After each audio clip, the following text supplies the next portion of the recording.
Okay, we are live. Hi, this is William Ramsey. Welcome to William Ramsey Investigates. On today's show, I have a very special guest, a returning guest. We've done over 20 shows at this point. His name is Ken Ammi, and he writes a lot, very in-depth, superbly researched books on specific elements of the Bible stories. This one is titled, that we're going to talk about today, is titled The King, Og of Bashan, is Dead, the Man, the Myth, the Legend of a Nephilim Giant, ? And it goes over some of the similar themes that we've talked about in the past shows about kind of pop religion or pop Christianity, whether the Nephilim are still around today.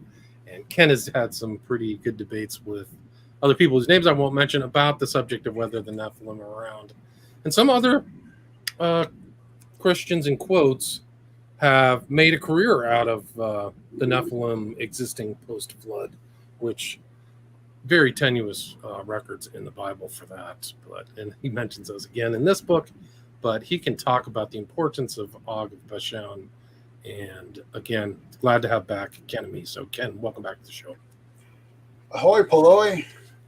How's it going? The good one. That's a good way to start off with a Caddyshack reference. Yeah, when you mentioned that during our last talk, I got such a kick out of it. I had to. You can go watch that on YouTube or something, because Danny is wearing the captain's hat and just looking all spiffy, and the Spalding, the nose picker. It's such a great scene. It's so great. And the boat is the Mighty Wasp. It's so funny. It's just such a funny sequence. And he does the bad jokes, the Judge Schmale.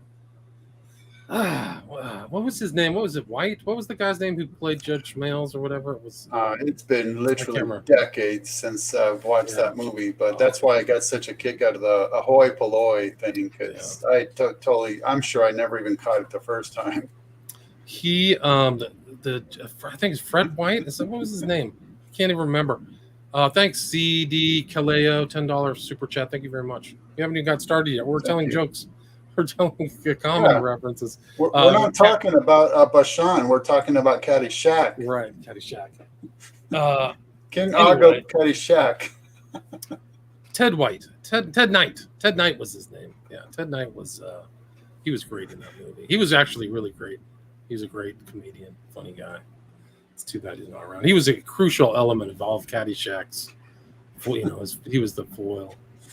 But yeah. So anyway, we can talk about this book. You've done a lot of these books. You've got different covers. You used Blake in the past. This one was Dore. I don't know how to pronounce his last name. Gustav Dore, is that right? But why don't you talk about the interest in Og of Bashan, why his story is important, and all the research you did into this subject? Well, see, I'm glad you emphasized the question mark at the end of the subtitle, because that subtitle is totally bunk, and I did that on purpose, of course. So in the introduction of the book, I explain really sort of how I was working on this book and doing the research. I mentioned it to a friend of mine, and he says, "Oh, well, what does the Bible say about Og?" And I go, virtually nothing. And he says, "Well, then how are you going to write a whole book about him?" And so there it went. There's the whole book, and why I ended up writing a whole book about somebody who's barely mentioned in the Bible at all, someone about whom we know virtually nothing.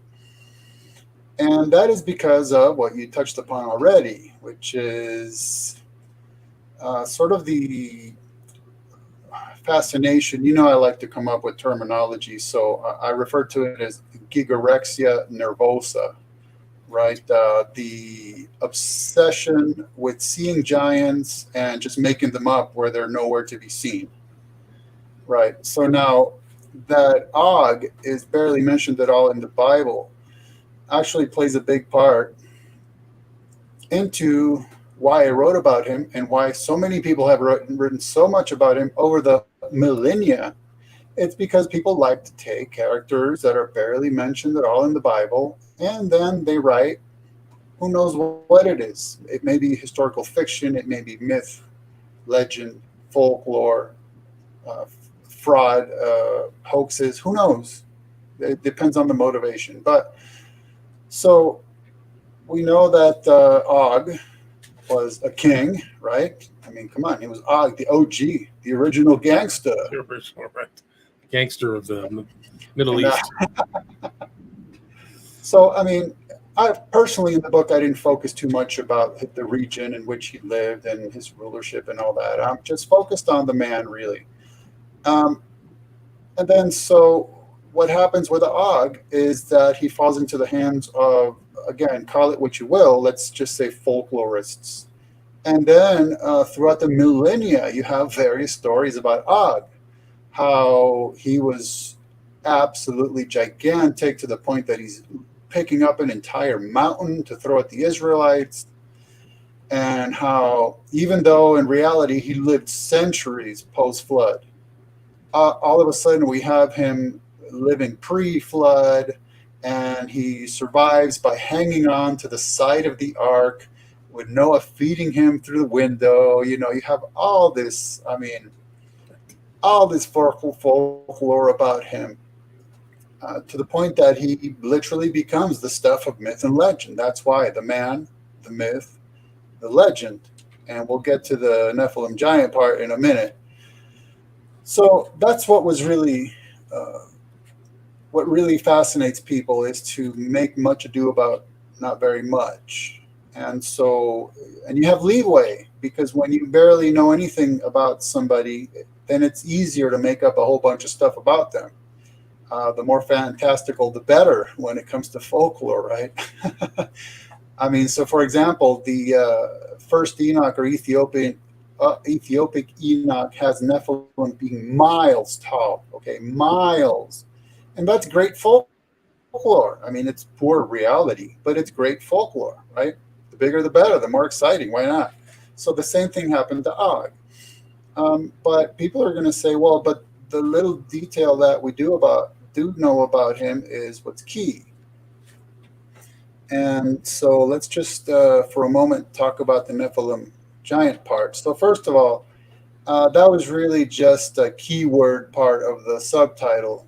So you wouldn't say a Nephilim, because a is singular in English, but Nephilim is Hebrew male plural. So that alone lets you know that somebody doesn't really know what they're talking about, even though I did it on purpose, because you run across that so much online that people don't even understand the linguistics enough to recognize that if you're talking about an individual, he would be a Nephil, right? Not the M. The M is the male plural part. And as far as giant, well, you know me, the first thing I would ask is, what do you mean by that vague, generic, subjective, multi-usage, modern English word? And generally people use it nowadays. And incidentally, that's an important aspect of linguistics. There's such a thing as a definition of a word, or a meaning of a word, versus the usage of a word. And those things can be completely different, right? I mean,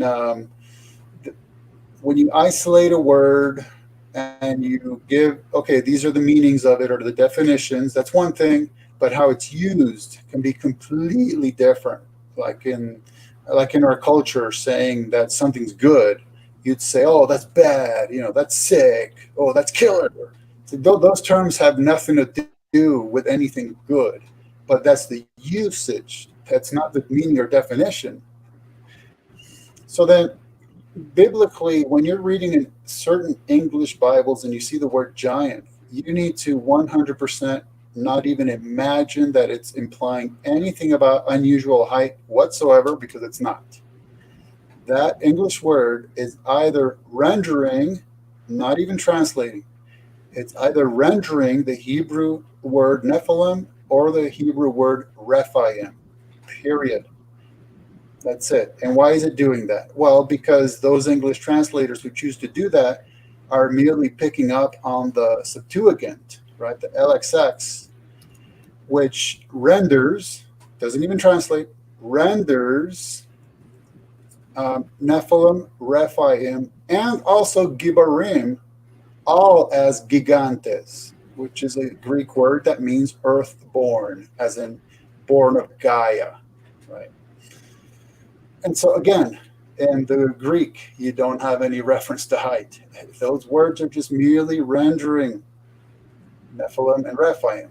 And now, if you're going off into Gigarexa Nervosa land, or what I call neo-theo sci-fi, you're going to say, yeah, but Nephilim and Rephaim, they were giants. And now you're going in this circle of employing a word and using it incorrectly. But okay, let's go with that. Where do you get that idea? Certainly not from the Bible, and we'll get to that in just a second. But the fact that the Septuagint also renders Giborim as gigantes goes to show it implies nothing about unusual height, because Giborim, unlike some of the pop researchers would tell you, that's not a people group. It's merely a descriptive term that means might or mighty. Okay, so it cannot imply height, particularly when you consider that in the Bible, who is referred to as a Gibor? Well, Nephilim, sure, absolutely, but also some of David's soldiers, also angels, also Boaz, right? So obviously, it's just saying that they're might, they possess might or they're mighty. That's it. So now all that to say that it's best to absolutely ignore the English word giant and just say what you mean. If you mean Nephilim, just say that. If you mean Rephaim, just say that. If you're referring to subjectively unusual height, then just say that. Because I've read so many papers and books where people are using the word giants to mean at least three different things, and they're not bothering to tell their audience along the way, or their readers or listeners, what they mean at any given usage. It's just that I know because I've learned to pick up on it. And so most of this book is actually running the gamut, reviewing website articles, blog posts, and peer-reviewed journal papers. So basically, pop researchers all the way to actual scholars and what they have to say about Og. So one of the key features that we have in Og is this biblical statement in Deuteronomy 3, which says, only King Og of Bashan remained of the remnants of the Rephaim. Behold, his bedstead was a bedstead of iron. Is it not in Rabbah of the children of Ammon? 9 cubits was the length thereof, and 4 cubits the breadth of it, after the cubit of a man. And incidentally, that was just reading the King James, and I threw in the word Rephaim in place of where it has giants, because again, what's the point of adding confusion? That's so right there when it says remnants of the giants. Okay, again, forget unusual height. It's telling you remnant of the Rephaim. But it goes on to describe a bed that's not only made of iron, so it's obviously meant to be extremely hefty, but also that is just roughly, let's just go with 13 feet, right around there, why not? And so the non sequitur is that, well, if I measure my own bed, and then I measure my own height, there's about a foot difference right there. So you figure out it's the same for King Og. So he must have been right around 12 feet, 13 feet. Okay, but that actually would be a conclusion based on a few different assumptions. One is that what on earth would make us think that he's uniquely that tall? Well, how on earth would that happen? And here's where you come in with the sci-fi. and you turn him into a Nephil somehow, because he lived post-flood. So now you have to somehow get Nephilim past the flood, either by surviving or by returning or genetically, or, there's any number of literally merely invented theories that are artificially inserted into the Bible about that. Each one, incidentally, that implies that God failed. Because now you have God seeking to be rid of the Nephilim via the flood, but failing. He couldn't get the job done. They either survive or they return, or they make it through genetically, and God missed those loopholes. Okay, so that's one thing. The other thing is when it comes to iron, yeah, that was certainly a version of a precious metal back then. But if you had, if you had the shekels to do it, you would want furniture made out of something other than wood, because then you could ward off insects that would corrupt it. And the main issue is the term Eres. Generally, ERES, right? ERES. right. So what does that mean? Well, yeah, it's generally been translated as bed, but then you have to ask, what does that mean? And see, it's easy to say, um, Og was a giant. Let's move on from there and build some folklore and neo-theo sci-fi. I dig you too, Fire, by the way. I was just going to write to her, you're in luck. You can go listen to the over 20 shows you and I have done in the past. Yes, at sir. William Ramsey Investigates on my podcast, not on YouTube. So all the audio is still. Incidentally, just this past week, I listened to our show on Kenneth Lanning's FBI report on satanic ritual abuse, and that was some good stuff. Cool, man. I really enjoyed listening to it after all this time. I'm glad those are saved, Disturbing as anything, but it was, that was a good discussion. So anyhow, yeah, I think so too. I was just emphasizing that this just gets really complicated. And sorry, you have to deal with the complications. It's just not as easy as you might want it to be. So now, bed, what could that be? That's one question. The other issue is that some people have said that it really should be translated as coffin or sarcophagus. And the other option is dolmen. Okay, dolmen just meaning like a stack of megalithic type rocks, like Stonehenge would be a type, roughly speaking, of a dolmen. If it's a sarcophagus or coffin, again, it'd be easy to say, well, he was a foot shorter than his coffin or sarcophagus. Yeah, I mean, you could certainly say that, but let's keep something in mind about whether it's a sarcophagus or coffin or a bed.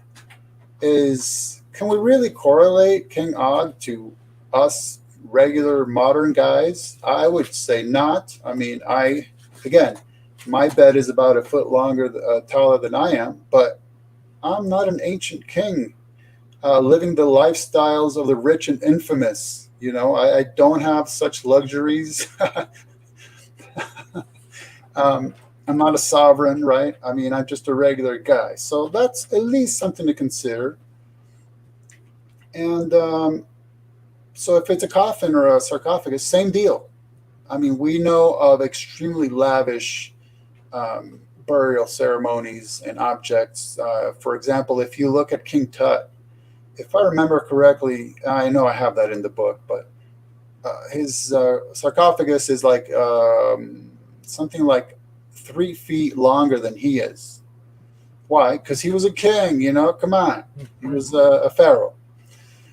But why not break it down to that it was a bed? I mean, that's just keeping it simple, and why not?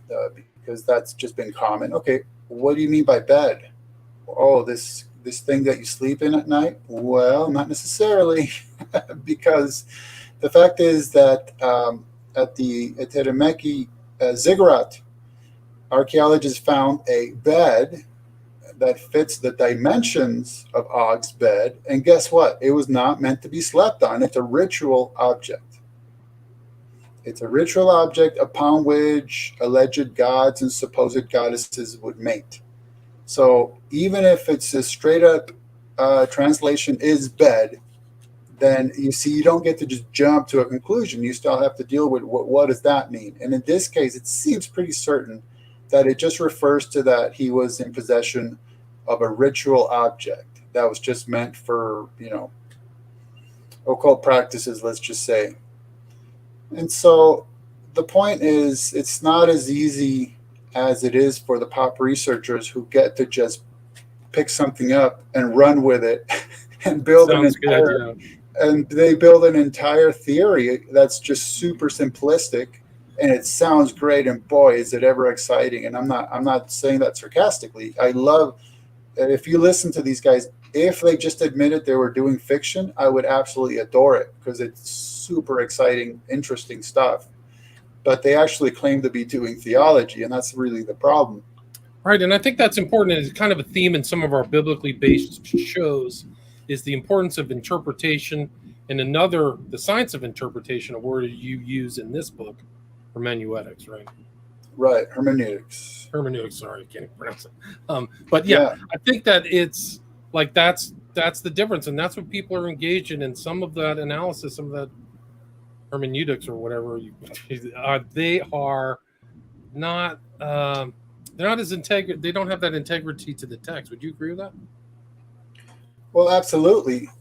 And I mean, so really, the premise behind why I wrote this book is because whenever I'm studying up on my nephilology, I run across references to Og, and I'm thinking, what does he have to do with anything? He has no relation to Nephilim whatsoever, period, full stop. He's not a Nephil, he's a Repha. Even if you want to imagine that he was 12, 13 feet tall, what does that have to do with Nephilim anyway? Genesis 6 gives us no physical description of them whatsoever, and the one and only other biblical reference to them comes out of the mouths of utterly unreliable, contradictory, unfaithful, disloyal embellishers who present an evil report that contains 5 assertions about which the whole entire rest of the Bible knows nothing and are rebuked by God. But what does it matter? The pop nephilologists, they just pick up that one statement from those guys, they actually believe it, and they turn it into a hermeneutic through which then they read the whole entire rest of the Bible. And that's absolutely illegitimate on so many levels, it's kind of hard to believe. And so this is why you end up with a guy that has nothing to do with Nephilim whatsoever, not chronologically, not genetically, nothing, period, full stop whatsoever. And all of a sudden, he's turned into some kind of Nephil that somehow came about.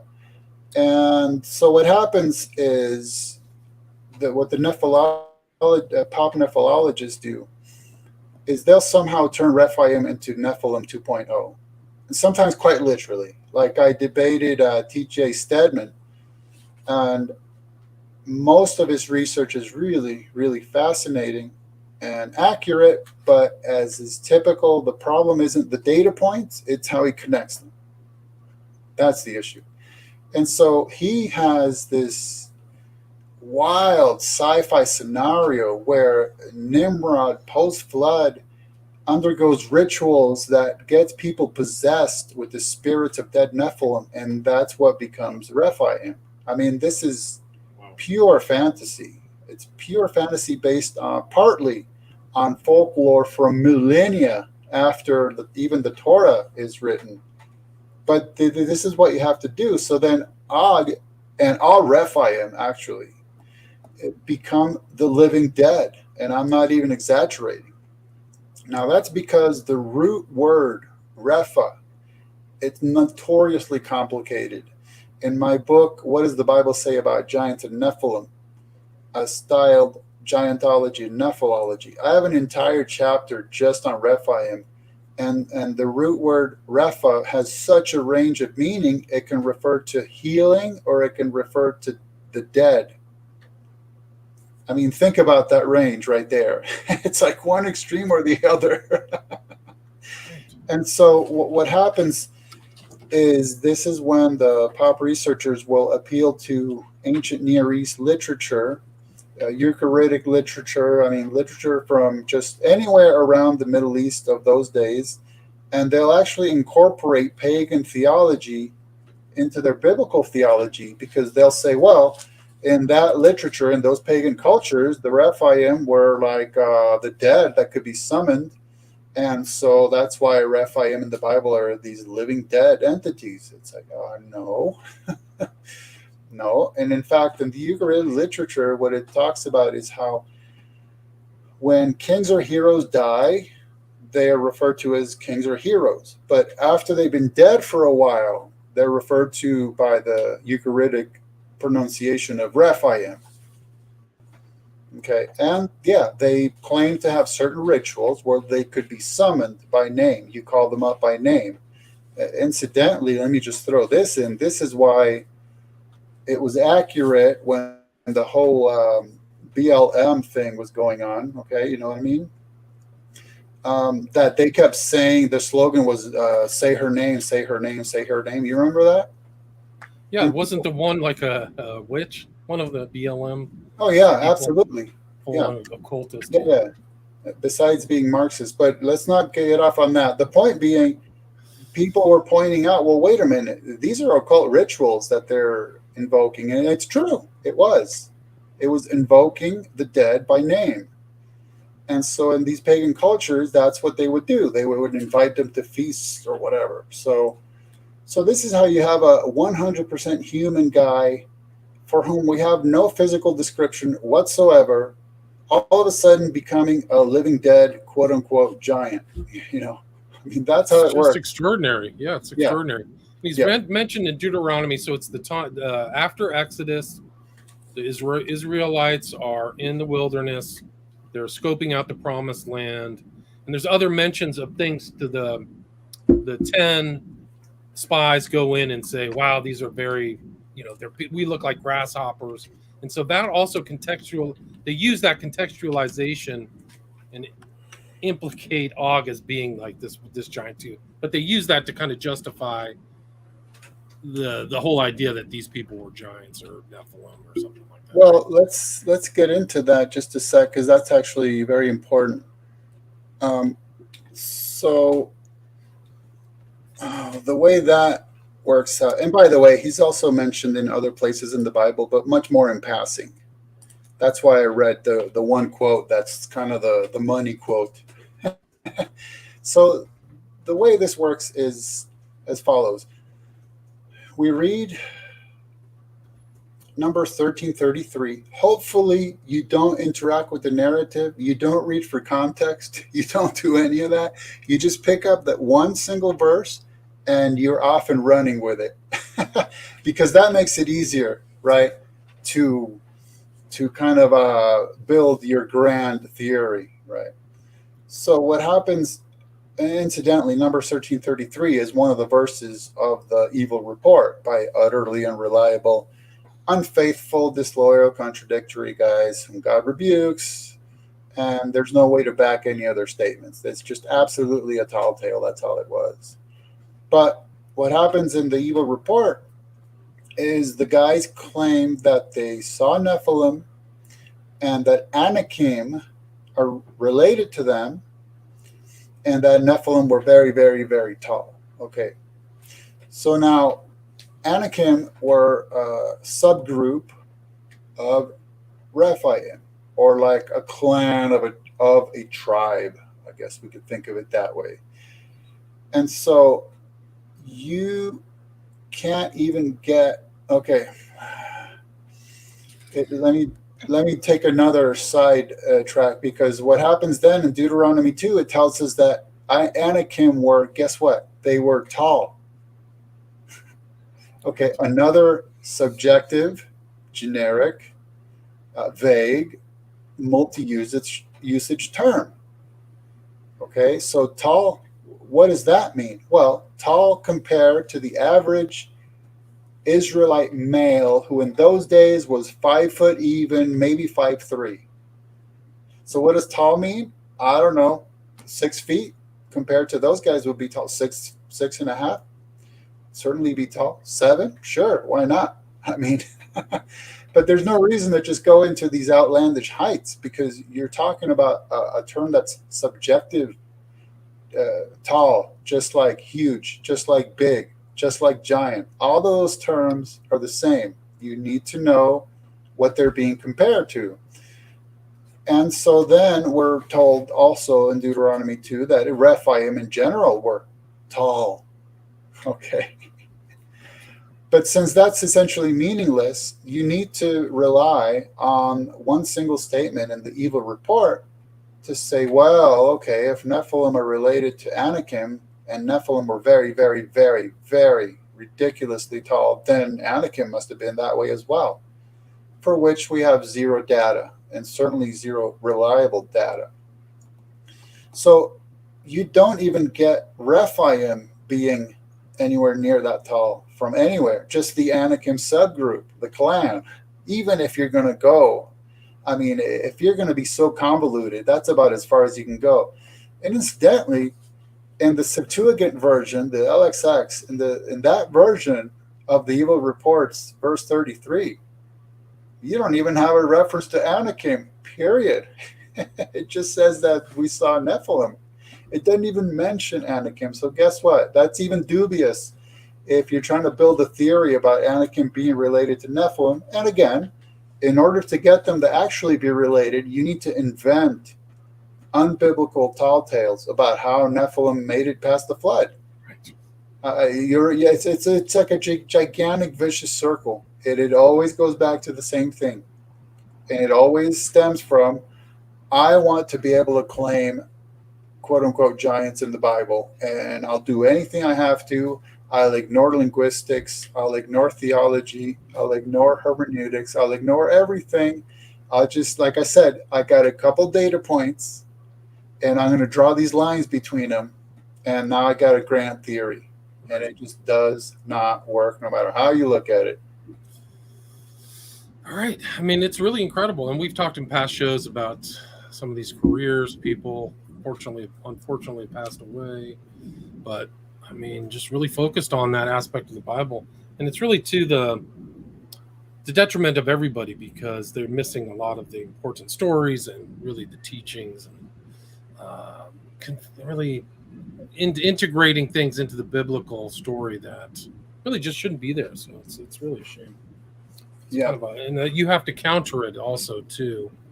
It takes that time too, I guess. Oh, yeah, I mean, if I was quote unquote smart, I would go right along with it, and then I would be invited to speak at conferences. I'd be invited on all these shows. I'd have my books being sold off the charts. I mean, if I remember correctly, you've looked at the Amazon prices for Stephen Quayle's book, Genesis 6 Giants. I mean, it's selling for hundreds of dollars, literally hundreds. I mean, I don't know if anyone's buying it, but I'm just saying that's the price on it.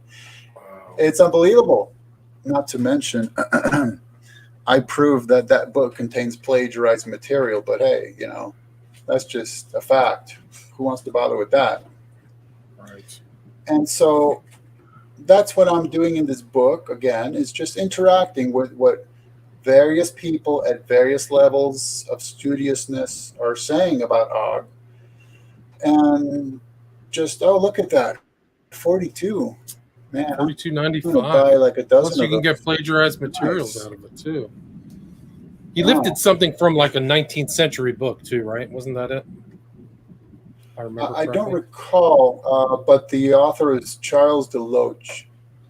And yeah, in my book, Nephilim and Giants as per pop researchers, I actually had the unfortunate privilege of proving that he straight up plagiarized. And it's too bad because I actually reached out to Stephen Quayle before I said anything public, just merely asking him, really, does your website contain chapter samples from your book? Before I ever had my hands on his book. And I didn't even get a reply to that. So then I just kind of had to go and just went where the research took me. And unfortunately, that's where it took me. Yeah, that's the book. He just straight up copied and pasted from that. Yeah. And full paragraphs, yeah. Oh, full chapters, straight up. Yeah. Wow. Now, I'm going to be fair enough to say, okay, let's say that, Charles DeLoach wrote this book and Quayle plagiarized him. That doesn't necessarily mean that the Nephilology is faulty. That's right. It doesn't necessarily mean that. But it is. It is faulty. His Nephilology and his Raphaology are not biblical straight up. That's just a sad truth. I mean, it's unfortunate, believe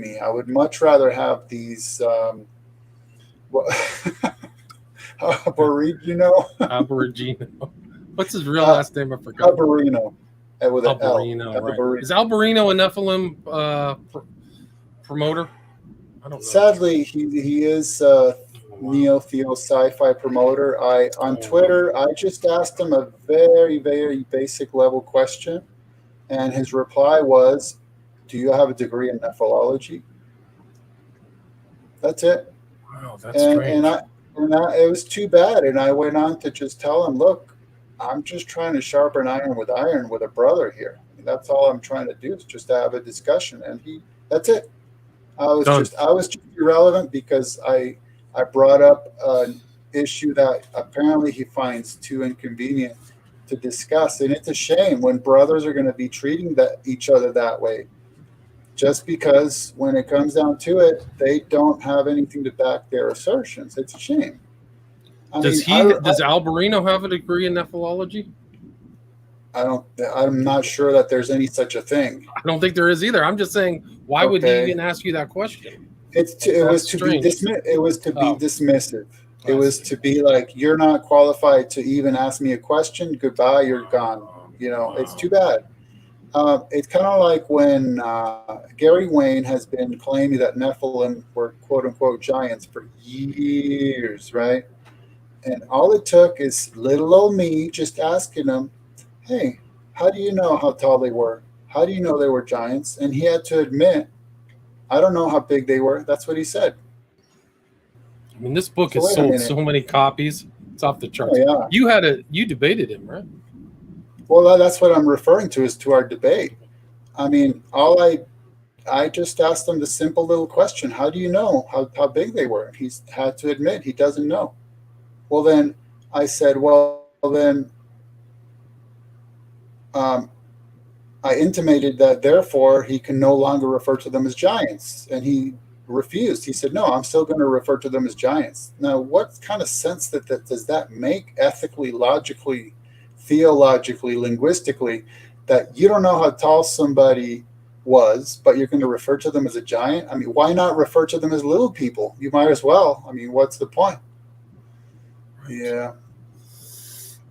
It's just kind of tickling people's ears. I think that's really it. They really need to have something very, very different, bring it kind of current, and then there you go. So I mean, this guy books have sold. Because the thing is, when I first started hearing about these subjects, I'm like, let me give you a metaphor, and this is actually a true metaphor. I enjoy lifting weights. I lift weights all the time. And so if you want to learn about weightlifting, what are you going to do? Well, you're going to go online, you're going to buy magazines, and you're going to learn about bodybuilding specifically from professional bodybuilders. But after a while, you're going to realize, well, wait a minute. Should regular guy, me, be exercising like a professional bodybuilder does, who, by the way, are just saturated with all kinds of drugs, steroids and GHG? No, it doesn't work. So likewise, when I first heard about these subjects, went online and bought the books by all these super well-known guys, the pop researchers. Well, who else is talking about this stuff, right? And it was absolutely fascinating. It was so interesting. Until eventually I started thinking, gosh, I don't know. Maybe I'll start looking into this for myself. And I found that it's just a house of cards. That's literally all it is. It's a beautiful house. The cards are stacked very neatly and interestingly, but that's all it is. I mean, it's based on just, like I said, building a grand narrative out of much ado about nothing or not very much at all. And so this is why, again, going back, the man, the myth, the legend. And part of that is because I'm talking about the real Og. And then myth and legend part is because, as you know, I got a whole chapter just about particularly the rabbinic literature and the legends about Og. And why don't you read that quotation that you found so interesting? Because we find some of this myth and legend in the Midrashim, which they're not. The Midrashim are not strict biblical interpretations. It's more like sermonizing, right? It's more like a homiletical, like application and all of this. So yeah, read that one. This That was this is by Ephraim Palvanov, and it is, quote, "It is important to remember once more the old adage that one who believes that the Midrash is false is a heretic, yet one who believes that the Midrash is literally true is a fool." and so You with could probably substitute biblical, the Bible or something in that in the place of Midrash. So like you could be a heretic for believing it's false, but then literally true all the time. I think that would work. well, yeah, and just the concept of what does it mean to take something literally. That's an entire discussion all on its own. But I'll tell you what I found interesting. So there's a YouTube channel that I listen to a lot, and it pertains to UFOs and aliens. Because you know I've written about that. My book, 50 Shades of Gray Aliens, and then my book series reviewing movies with alien and UFO themes. But this guy is more like a level-headed, critical thinker about those issues. So he ends up doing a lot of debunking. I mean, what are you going to do? You know. And it's funny when I listen to him, I could take some of his shows and just edit out the word alien and UFO, replace the word Nephilim, and then edit out the names of some of the people he's talking about and replace them with all these pop researchers, and it would be the same thing because it's the same shtick. It's the same exact thing about making much ado about nothing or not very much. It's literally the same shtick up and down the block. I mean, it's kind of incredible and sad. It is kind of sad. That's a good good place to plant your flag, though, is on the UFO aliens thing. That'll tickle ears. You know, that's a good one. Yeah. There's some problems with a lot of those stories too. I mean, oh, but see, if you're really smart, what you do is you tie the Nephilim into the UFO and alien phenomena. that sounds good. That sounds like really. Oh yeah, that's very popular. Absolutely, very, very popular. Yeah. For real? Yeah. So there are people talking about the aliens being Nephilim or something like that? Oh yeah, absolutely. Oh really? I didn't know. Oh yeah. I thought you were joking. No, well, okay. So see, this everything. Okay, everything is potentially very complicated. So let's think about the word alien. What does that mean? Well, let's go with extraterrestrial. Okay, extraterrestrial alien. Well, by definition, angels, for example, are alien. They're not from this world. They're extraterrestrial. They weren't born on this planet. So there you go. There's one usage of the word and concept of alien or extraterrestrial. You can say angels are extraterrestrial aliens. Yeah, absolutely. That fits the bill. So you go from there to that certain manifestations of what we would call UFOs or whatever, UAVs, flying saucers, are actually angelic or rather demonic activity. And there is something to that, incidentally, because when you're looking into the issues of aliens and UFOs, the occult is never far away, ever. They're generally joined at the hip if you look long and deep enough. It's inevitable. So that's one of the issues is, again, I'm not, you notice I keep saying much ado about nothing or not very much, because I know that there's that little bit there, and who knows, there might be something to look at there. But my issue is taking the not very much and turning it into, like I said, an all-encompassing theory that's now a worldview and a hermeneutic. That's a whole other issue when you're taking it too far, right? And so, for instance, let's say that alien UFO activity is angelic and or nowadays, after the flood, demonic. That wouldn't necessarily involve Nephilim, not necessarily, because they were born right here on Earth and they're half human. So anyhow, I mean, that's all. I guess you could just meld it all together in one big, tapestry of kind of folkloric worldviews, and putting it all together, and then people just be interested. It goes into like with this interview I had just with this guy Tanner Boyle about 4T and stuff. You just put it all together: Nephilim, aliens, fairies. Just do it all together. But there is a correlation. I've done an interview. I can't remember the author, but The old demonic, if you read the old demonic tales of people who've been visited by demons, they're very similar to UFO scare stories. Yes. The scarier elements of the UFO stories. Right. Visitations in bed while you're sleeping. It's always at night. Yeah. There's So some kind of mind meld thing going on.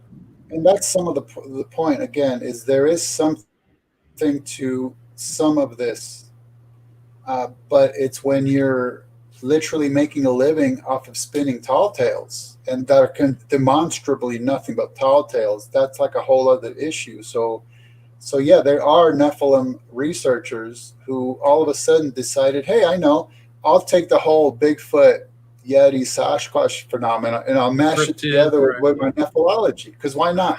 Now I got more to do, right? Now I can take this entire field of cryptozoology and mash it together with my nephilology. And I got a whole new audience pool, right? I got a whole new audience pool as well. Absolutely. The Nephilim. Right. Now we can do Bigfoot as Nephilim, and we're that's right. Baby. And in fact, this is true. On the Ancient Aliens show, they said that maybe Goliath was a Bigfoot. Wow! And I'm not even exactly that. That's exactly what they said. Just the whole thing. All those barriers are going to break down into one big hodgepodge. I gotta write that book. You have written. I mean, I'm looking at it right here. 1, 2, 3, 4, 5, 6, 7, 8, 9, 10. You're going to be counting for a while on this subject. Oh, yeah, just this subject, yeah. Yeah, just the Nephilim kind of idea. I mean, we're kind of drifting off of that, but just the fact that there's something. We did the one, we've done Nephilim and Giants as per pop researchers. Hey, now wait a minute. Maybe you need to get me an honorary doctorate on nephilology, see? I can print one out today. Yeah, I'll send it to you, no doubt. I will definitely PDF that. You can put it up on your wall. Then I can tell it'll be good anyway. Yeah, you can get right back with Alberino. You can just say yes. As a matter of fact, I do have a doctorate in Nephilim. I've written 10 books on the subject. You're an expert. I will be like making you into a knighthood over the internet. Like you are now Ken Ammi, doctorate of Nephilology. Yeah. Sir Ammi. Sir Ammi, right? Fire Pixie says, quit screwing around, you guys. You know Bigfoot travels in the UFO. It is a known doctor. Oh, well, okay. Now, that's actually travel in there, too. That's good. So a lot of people do claim that Bigfoot is correlated to the UFO phenomena. And my theory is the Bigfoot is the pet of the aliens. And whenever they fly by the Earth, they let them out to use the bathroom. There you go. That's a good my one, theory. too. Sticking to it. Oh, man, that's good. I mean, that's really what's really scary is like you start taking this down that road and you're into parody. Like they're making a parody of the Bible with all this Nephilim stuff. And that's a sacred text. It's funny, but it's also there's a seriousness there too. Like, guys, what are you doing? So these guys have spent so much time and effort. Yes. You know?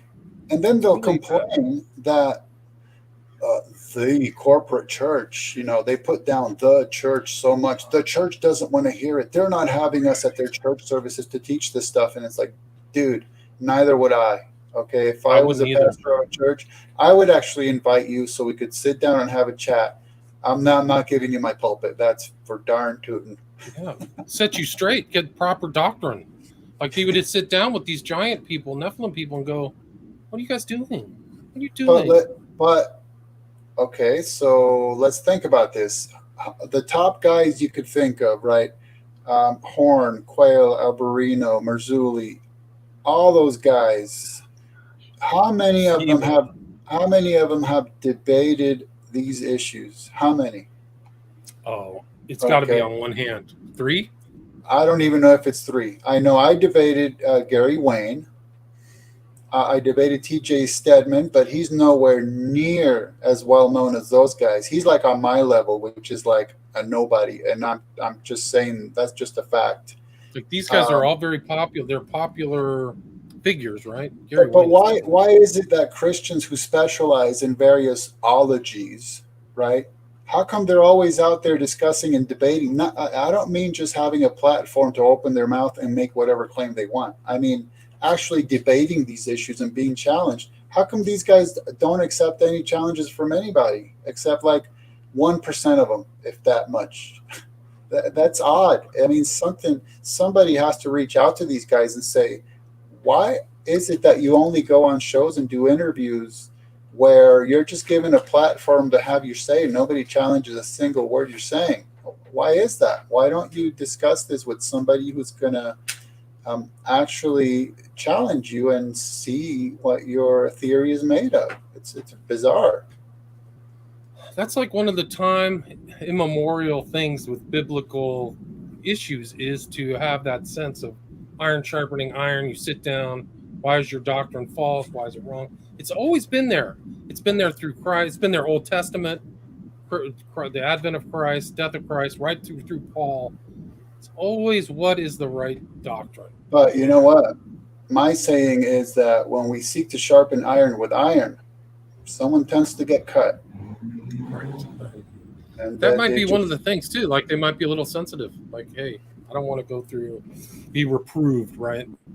a little sensitive, and also I wish I could make a living off of this stuff. That'd be great because I really enjoy it. And if I could make a living, I would. But then when you're making a living off of this stuff, you think you're going to risk having it all ruined, but with somebody confronting you with facts? I don't know. It would take some level of integrity to say, you know what, adoring fans who have supported me for decades, oopsie, I was actually wrong. And it'd be nice if that happened, but I don't know. I just don't know what happens at a certain point when your livelihood is on the line. I'm just saying. Right. I forgot. There was a guy I just heard this week, and he said, "You'll never solve a problem that would." I can't remember the statement verbatim, but you'll never solve a problem if your livelihood depends on you not solving it. You know, so like that's really true. People won't do it if there's money, if there's the income's at stake. And Joker 37, he's saying they like the echo chamber. Right, they like the echo chamber, and somebody once asked me, not about nephelology, it was a different issue, but somebody asked me, "Oh boy, do these guys ever listen to themselves?" And I said, "Almost exclusively." Right. Well, and it is the case where you get into these little tight circles, and everybody's agreeing with everybody. Nobody's challenging anything. Especially because if you challenge anything, you're gone. You just won't be seen. You'll be set aside, right. And then it's confirmation bias. It's a circle. Get it's in a there. circle of confirmation. Oh, It's my other cat. This is California Poppy. Her name's Poppy. She's a savage. Oh, I bet. Get on the perch. Nice. Anybody have any questions for Ken? I mean, I think we've covered it all. Your works they're really well researched. So you have all the quotes. You're going through time. You're going through the Jewish sources. All these other things about you bringing in some of the other material from your other books. So where's the best place for people to get this new book that you just put out, The King? With independent authors such as ourselves, it's always best to purchase directly from us. So, you could reach me through YouTube, Facebook, Twitter, and like, I don't know, 8 other social networking sites. And of course, if you want to, you can get it through Amazon and maybe some other book related booksellers. In fact, I went on Walmart.com the other day and I found some of my books. I have no idea how they got there. Oh, that's amazing. Walmart. That's amazing. I find my books in strange places. Hey, I have arrived. I'm being sold on Walmart. You are. You put some of my stuff on Archive. I found my book on Archive, Z Library. If anybody wants a free copy of Abomination, it's on Z Library. Oh. One of my favorite book stories, this is a little story, was I had this version of Abomination with all the pictures in it, and I didn't publish it for copyright reasons. And that book, it found its way onto Archive. I'm like, what's this version doing on Archive? How the hell did this get out? It's so incredible. That wasn't me, and it actually it couldn't be because archive.org deleted absolutely everything I've ever posted there, just gone. Oh, wow. I didn't know that. So, yeah, and no, I never did that. That wasn't me. It's all good. That book is 10 years old. It's hard to believe.